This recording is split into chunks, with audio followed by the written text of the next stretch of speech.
Over 6 years in Guantanamo Bay. No charges, no trial. Over 340 days on hunger strike. The wait for justice continues. Sami al-Hajj, cameraman for Al Jazeera. Right forwards, on your knees, now, face the ground. Protesters in the UK capital depicted what they see as the brutality of Guantanamo Bay, a piece of street theatre on the steps of the US Embassy, bringing to the American authorities their image of what they insist is an illegal institution in Cuba.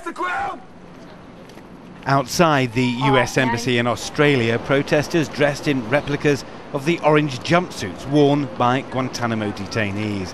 Their demand simple. We're calling on the US government to close the facility once and for all. Guantanamo Bay! In the Philippines capital, Manila, the 6th year of detention was marked with a mock jail cell, orange balloons and a call for an end to torture.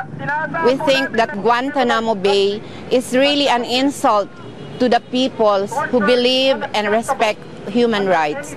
It was exactly 6 years ago, in the aftermath of the war in Afghanistan, the first of a series of huge grey cargo planes landed amid the highest security at a US military base in Cuba.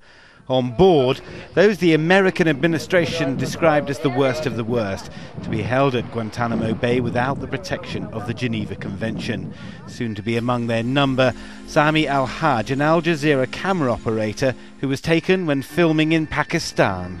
Britain has used subtle diplomatic pressures, telling Washington that Guantanamo Bay significantly undermines Western democratic values. However, the protesters here, including in their number some former Guantanamo Bay detainees, are demanding a dramatically more robust line from their government.